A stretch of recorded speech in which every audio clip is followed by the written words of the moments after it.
احد پہاڑ مدینہ منورہ کے شمال میں ایک پہاڑ ہے۔ یہ 1077 میٹر اور 3533 فٹ بلند ہے۔ اس مقام پر مشرکین مکہ اور مسلمانوں کے درمیان دوسرا غزوہ پیش آیا۔ امام بخاری روایت کرتے ہیں کہ نبی اکرم صلی اللہ علیہ وسلم ایک مرتبہ جبل احد پر چڑھے۔ آپ صلی اللہ علیہ وسلم کے ہمراہ ابو بکر، عمر، عثمان رضی اللہ عنہم بھی تھے۔ وہ پہاڑ ہلنے لگا۔ آپ صلی اللہ علیہ وسلم نے پہاڑ پر اپنا پاؤں مار کر فرمایا، اے احد ٹھہر جا، اے احد تجھ پر ایک نبی ہے، ایک صدیق ہے اور 2 شہید ہیں۔ یعنی نبی تو حضور صلی اللہ علیہ وسلم، صدیق حضرت ابو بکر رضی اللہ عنہ اور 2 شہید یعنی حضرت عمر اور حضرت عثمان رضی اللہ عنہما موجود ہیں۔ چنانچہ جیسا کہ حضور صلی اللہ علیہ وسلم نے فرمایا تھا ویسا ہی ہوا۔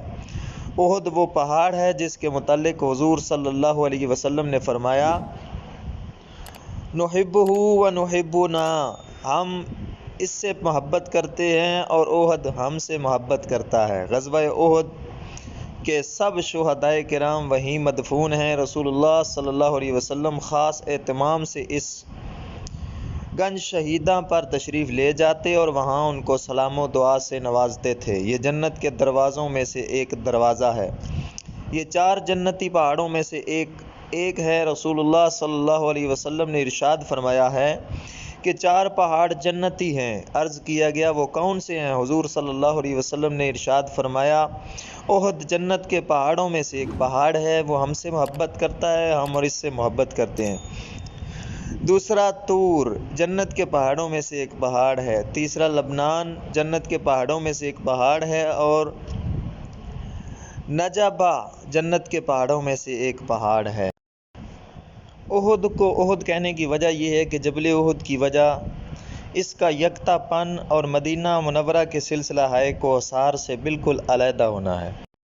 جبل احد سطح سمندر سے 100 میٹر بلندی پہ مدینہ طیبہ کے شمالی جانب شہر نبوی سے تقریباً 3.5 کلومیٹر دور واقع اور تقریباً 5 میل کے رقبے میں مشرق سے مغرب تک سیدھا پھیلا ہوا ہے۔ حضور صلی اللہ تعالی علیہ وسلم نے فرمایا، جب تم احد پہ آؤ تو اس کے شہداء کو سلام کیا کرو، یہ قیامت تک سلام کا جواب دیتے رہیں گے۔ اس کے درختوں سے میوہ کھایا جائے اور اگر نہ ملے تو اس کے صحرا کی گھاس ہی بطور تبرک حاصل کر لی جائے کہ حضرت سیدنا زینب جو حضرت انس بن مالک کی زوجیں اپنی اولاد سے کہا کرتی تھی کہ تم احد پہ جاؤ اور میرے لیے وہاں کی جڑی بوٹیاں لاؤ، اگر نباتات نہ ہوں تو گھاس ہی لے آیا کرو۔ سن 2 ہجری کو غزوہ بدر میں شکست کھانے کے بعد کفار مکہ انتقام کی آگ میں جل رہے تھے۔ چنانچہ اگلے ہی سال 3 ہجری ماہ شوال المکرم میں انتقام کا یہ لاوا ابل پڑا، جس کے نتیجے میں غزوہ احد پیش آیا۔ اس جنگ میں کفار مکہ بڑے جوش و جذبے سے آئے تھے، آنکھوں میں خون اترا ہوا تھا، زبانوں پہ انتقام انتقام کے نعرے تھے۔ غزوہ احد میں مشرکوں کی تعداد 3000 اور لشکر اسلام کی تعداد 1000 تھی، جن میں 300 منافق بھی شامل تھے۔ منافقوں کا سردار عبداللہ بن ابی بظاہر مسلمان مگر دل سے کافر تھا۔ مدینہ منورہ سے نکلتے وقت تو یہ مسلمانوں کے ساتھ تھا، لیکن شوت نامی مقام پر اپنے 300 ساتھی لے کر سازش کے تحت الگ ہو گیا۔ یوں اسلامی لشکر کی تعداد 700 ہو گئی۔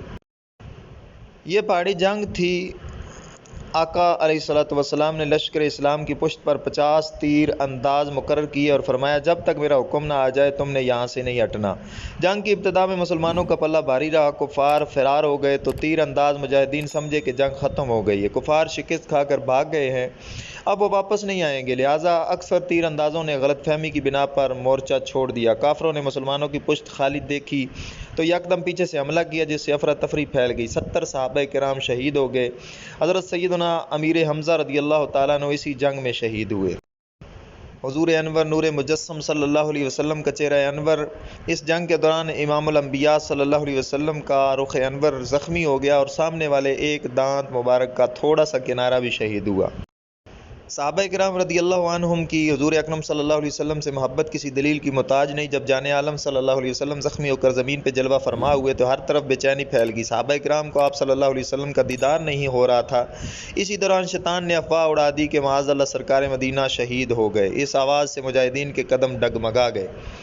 پھر جب حضور علیہ السلام کھڑے ہوئے اور سب کو معلوم ہوا کہ شہادت کی خبر جھوٹی تھی تو کفار نے آپ صلی اللہ علیہ وسلم پر تیروں کی بچھاڑ کر دی۔ حضرت ابو دجانہ رضی اللہ تعالیٰ عنہ حضور صلی اللہ علیہ وسلم کے آگے ڈھال بن گئے۔ حضرت زیاد بن سکن رضی اللہ عنہ چند انصاریوں کو لے کر بڑے، اپنی جانیں قربان کر دی، لیکن کسی کو حضور کے قریب نہ آنے دیا۔